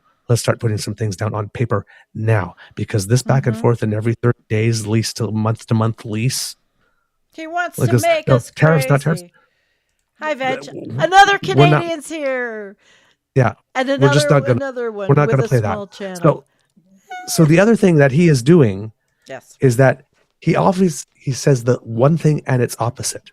So he wants Canada to reach 2% of GDP spent on defense for NATO, but then he wants to dismantle NORAD, which is one of the mechanisms that we use to spend the money. Oh my God. Gives me Right? a headache. It's everything and its opposite. I think the other day when he was talking about Greenland, he's saying, well, I think that people from Greenland are probably going to make their own decisions, but we'll get it one way or another. It's like, so are you going to let them make their own decision, or are you going to take Right. it one way or the other? You said both in the same breath. You said the thing and its opposite, and he does that all the time. we need a revolution. Because so if you want us to spend 2% and now 2.5%, even up to 5%, as he's talking about on defense, maybe a good idea, if you want to help us do that, is not cancel NORAD, because that's what we're going to put some money in. There you go. Right? No Mickey Sensei. No. All right. We are now to the question and comment period of the show, because we are I know this is a 2-hour show. I knew it was going to be a long one because there's so much to talk about. First of all, let me just thank you. My dogs are goth. Thank you very much yay. for this lovely Super chat donation. chat. Yes, that's very lovely. Thank you. You Very and well Doug deserved. are both awesome people. We love you too. My dogs are goth. We have a special relationship. I love her. And we will go to some favorites here. I wanted to go up to Tommyist. The neocons want northern resources. They want to control the Arctic. Yes. Yes. That is definitely something. And particularly the Northwest Passage. By the way, Tommyist, I saw that he had asked a question earlier asking what makes Canadians less susceptible to right-wing propaganda. Oh, I was just going to put that one up. Here we go. Yep. Okay. Our education system. Canadians, international studies and whatnot, are the second most educated population on the planet, behind the South Koreans. Wow. So it's basically just that we've just invested a lot into public education. Very good. That's the main reason. Very good. Yep. And also the fact that we have like 4 or 5 political parties represented in Parliament. We're used to politics being more than yes you are, no I'm not, yes you are, no I'm not, yes I am not, no you're not, you're a duty head, no you're the real duty head, and it doesn't go further than that. Because when somebody's going yes we are, no we're not, we have 3 other parties that could pop up and go they're both nuts. Actually, it's really and these parties actually do get seats, right? So even though the smaller parties haven't formed government yet, they do get seats, and they're able to slide up the middle. So one of the things that as Canadians we have trouble understanding in the United States is the choice of 75 brands of detergent to do your laundry, but really only 2 parties for your democracy. It's like you need some new blood in there. The kids are having trouble. Yeah, we definitely need new blood. We have about It's fossils. good to have at least it's good to have at least a viable third party.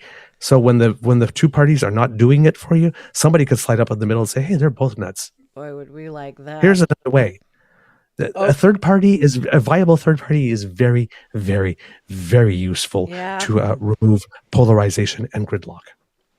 Well, I would love to see it happen here.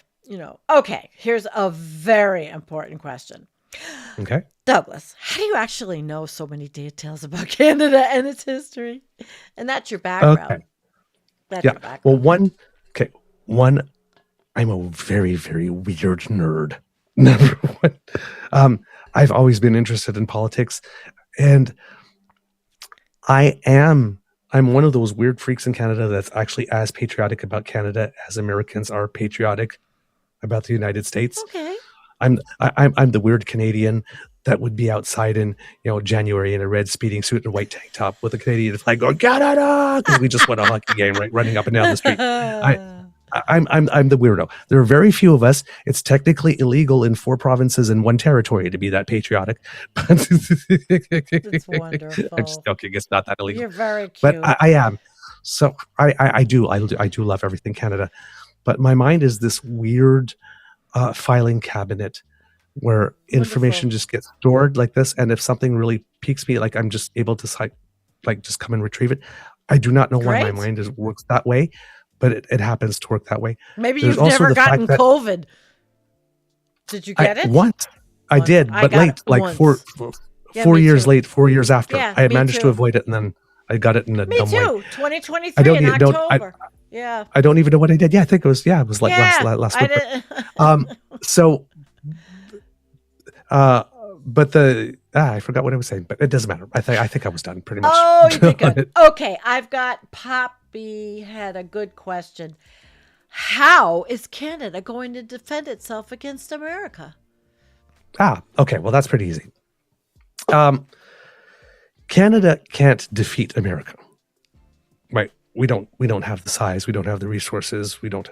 But there's a video that passed by the other day, and there's a guy that was saying you have to understand that beavers are petty little shits. Okay, petty little shits. Petty little shits, and we're very, very vindictive. There's a joke in Canada that Canadians have 2 modes. Sorry, eh? Ooh, you're going to be sorry, eh? Sorry, eh? Woo! So those are our 2 modes, right? We're really, really friendly. We're slow to anger. You really got it. But when you do, we get really mad, and no one does smug or passive aggressive like a Canadian. So okay. So we have that, but how do we defend? We can't. Here's an example. For example, the automotive industry, right? Yes. Trump wants everything to come back, right? In order to do that, there would have to be 5 or 6. The United States would have to build about 5 or 6 auto plants to replace what's being done in Canada. Yeah. That would cost several billions of dollars, maybe up to $100 billions, if not more, to do that. Yes, and it would take about 10 years to get them built. Yeah, but it's not going to happen. But maybe it's not. But during those 10 years, right, we could cause a lot of trouble. Oil, you could probably resupply it somehow and get somewhere else, but for the time it will take you to do that, we could cause a lot of trouble. We could inflict some pain. We can make things uncomfortable. So as Canadians, what we know is 1, strength in numbers, because Trump likes divide and conquer. And one of the major reasons that Trump really wants to blow up the CUSMA deal is because it's the only deal that the Americans have ever signed that has a tripartite dispute resolution mechanism. So there's Canada, United States, and Mexico. this. The United States loves bilateral relationships because they're always the bigger partner, so they always get their way. That's the main reason why they want to break out. They would like to have a bilateral deal with Mexico and a bilateral deal with Canada, so that Canada and Mexico cannot work together, so that there cannot be 2-to-1 decisions now and then that go against the United States. That's the main irritant. That's why Trump keeps the dumbest deal ever signed, and that's one thing that they would really like to eliminate from it. So that's an important aspect. So what we can do is what we're doing right now. For example, automotive. We know that if he puts those tariffs, because there are people that start losing their jobs in 5 or 6 days because a car will cross the border with different parts and whatnot, about 8 times. So if you tariff that 8 times, every time it comes back and forth, all of a sudden that adds a lot to the price of a car. Dodge Rams, right? Americans love their pickups. Yeah, you were talking about that today on the show. Was it today or yesterday in the morning? Well, the Dodge Ram, and Miss, I saw some things that vehicles could go up $3,000 to $7,000. A Ford F1 might go up to $7,000, but a Dodge Ram will go up $20,000. Americans love their pickups. I know, I have one, but it's old. But now make a Dodge Ram cost $20,000 more, and then have a whole bunch of people lose their jobs in about 5 or 6, 7 days. Well, all those people went to Trump, I guess, and they complained, and then he backtracked on automotive. Yeah, because he's a 5-year-old. But here's the thing: Canadians understand, right, that these plans are not going to work. So, and what he's trying is divide and conquer between us and Mexico. But divide and conquer is a two-way street. So Canada is trying to divide and conquer, but industry by industry. So automotive was the first one that would happen. The second one we knew was agriculture. Oh yeah. Because USAID, fertilizer. They cut USAID. Most of the American farmers, there's a lot of American farmers. A lot of that food aid that goes to those foreign countries is actually grown in the United States, and USAID paid farmers. Yep. So there were a lot of farmers that were in trouble right away. So when we imposed our counter tariffs, right? We have $30 billion in counter tariffs that are applying now, and $125 billion that will come up in about 29 days now, or 28 days. The first $30 billion were focused mostly on agriculture products. Because at the same time, China, who Trump put tariffs on, also focused all of their counter-retaliation measures on agriculture. Well, what happened yesterday? I guess he gave the reprieve to Mexico first as a divide and conquer, which he did last time. Didn't get the bounce in the stock market he hoped for. Yes, and then around 3:20 in the afternoon, gave the reprieve to Canada a couple of hours later. Right? But in that reprieve, right, the 25% tariffs, it was 25% for everything except for oil. That was 10%. Well, in the reprieve yesterday, potash, which is a fertilizer, and was at 10%. I use it. So Trump is telling us as Canadians where his soft points are. Oh, don't oil. I'm going to tariff you 25% everything, but except on oil, because if I make oil go up 25%, well, I'm going to be in trouble. Fertilizers, well, if I make that go up 25%, so, oh yeah, okay. So you're showing us on the doll where it hurts when we press, right? Wow. Canadians are petty and vindictive. What do you think we're doing? We're taking our finger, we're finding that place, and we're sticking it right in there. Yeah. And we go, there you go, like this. So. China's establishing agricultural tariffs, then we'll establish agricultural tariffs. Okay. What Trump is not understanding is because he's fighting all these wars on all these fronts, right? He's trying to do this thing in Gaza, and now he's taking on Iran again today. That's the new one that he's putting in, and he's threatening Europe, whatnot, and then all the other nations that have some type of tariff like this, he's going to do a reciprocal one. If all these nations, everyone's going to hate us. But if all these nations apply their counter tariffs at the exact same time. So automotive is screaming. Agriculture is screaming. Next one is the spirits industry. Jack Daniels, right now, everybody's targeting. Well, you guys are taking all of the booze off all of the American booze. The Liquor Control Board of Ontario is the largest single purchaser of alcohol in the entire world. Wow. They have cleared themselves of 3,600 American products. They are not being sold at all. The whole spirits industry might be next. Trump is talking about lumber. Canadian hardwood, softwood lumber like this, because of the cold climate, the wood is more dense. It's a great quality wood. Because he's going to destroy 280 million acres here. Yeah, but if it costs 25% more for all the material, a sheet of plywood has already gone up from $60 a sheet to $90 a sheet in the United States. If it costs that much more to build houses, and like us, Americans, again, the construction industry is going to complain. He's talking about steel and aluminum.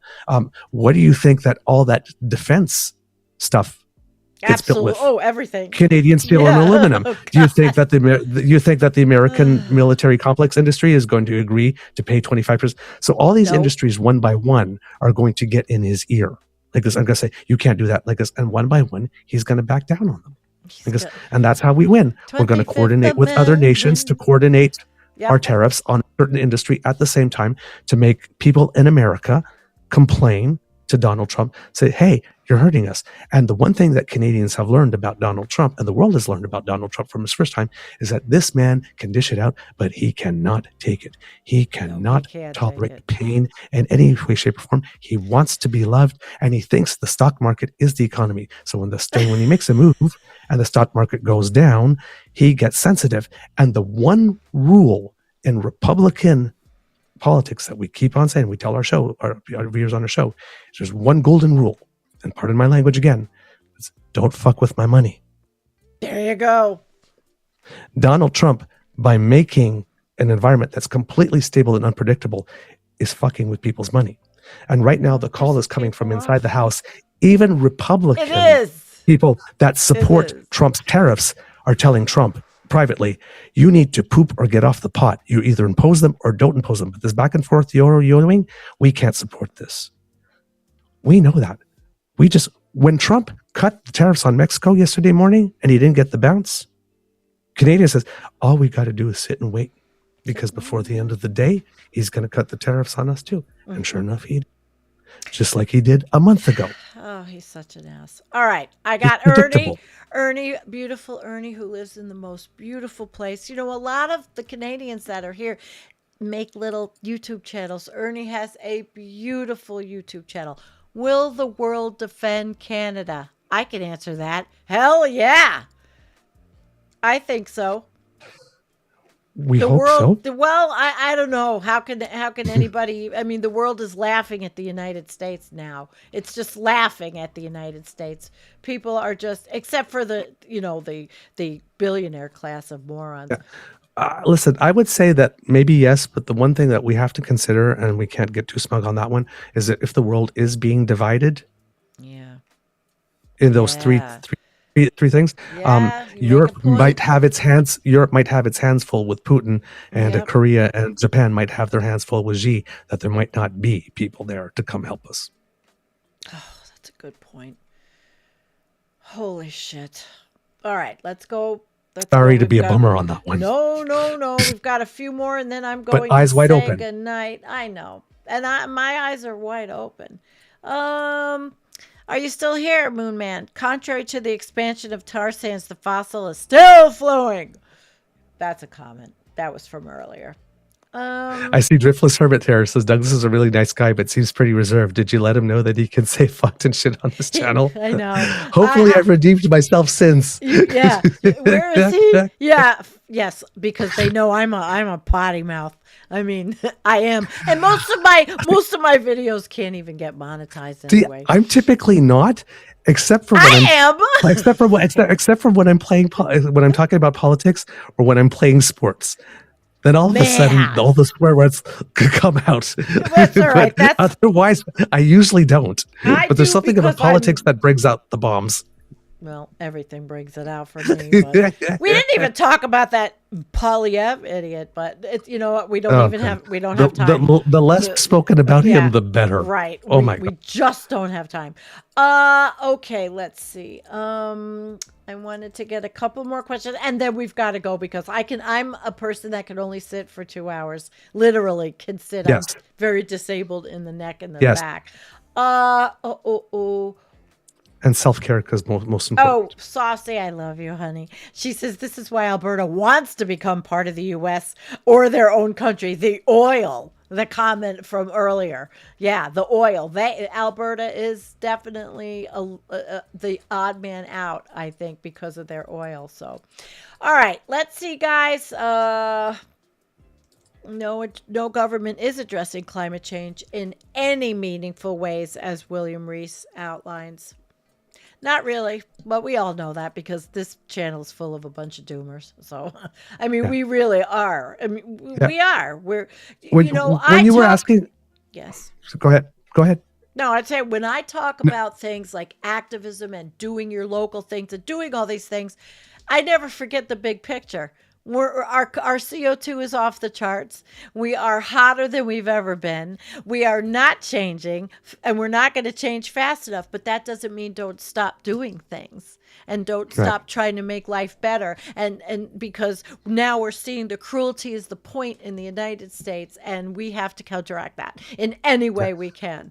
Any way we can. When you were asking me earlier how we were doing, was one of the things I didn't mention is when all those previous governments didn't do anything, and this government did. We are now at the point. Remember the concept of bending the curve that we learned with COVID? Yeah. Yes, we are now at the point that we have started to bend the curve on our emissions now. So our emissions are decreasing now under this government. Decreasing in the right way, so they're moving in the right direction.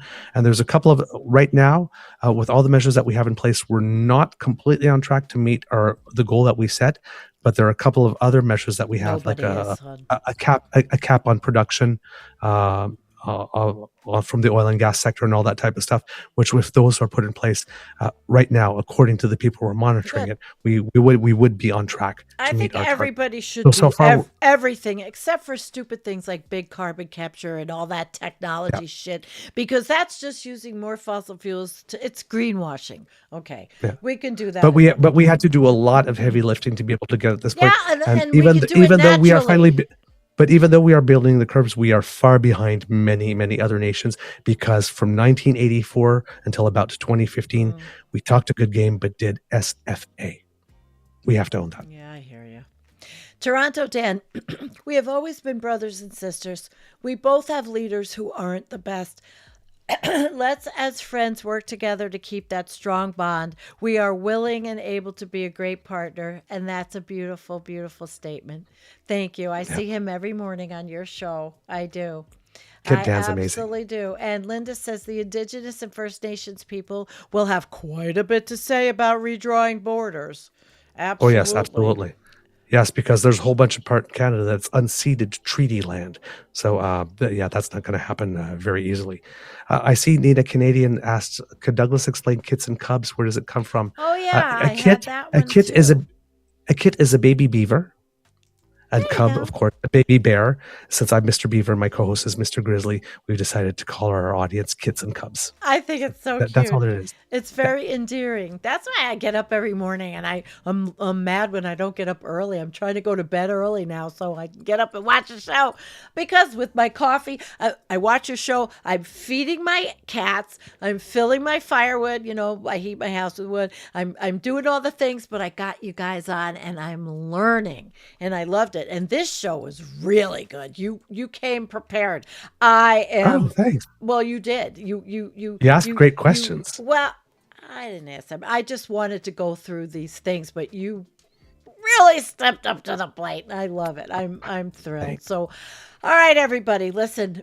I want to say thank you to everybody that came. Thank you to my moderators. Thank you for the super chats, because YouTube hates letting me do ads, and I just started that anyway last year. And I know they're obnoxious and horrible, but if I'm going to lose my Social Security, I have to live on something.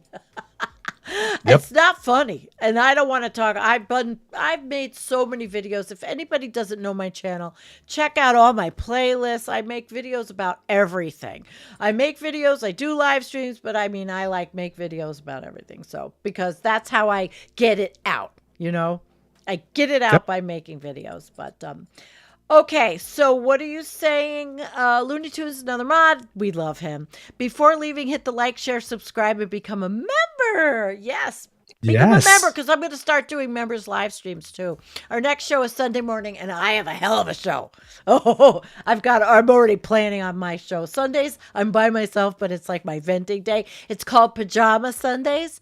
I'm early, but it's 11 o'clock Eastern. But I just come in my pajamas, roll out of bed, come in here, my pajamas. I don't give a shit. So anyway, I would Sounds like. very cozy. It is very cozy. It is. I love that show. And even in the summertime when I am gardening or spraying and everything else, I'm going to still do Sunday mornings because I really like it. So I want you to say the last word because I'm always blabbing. So it's your turn. You say the last word and then we are out of here, baby.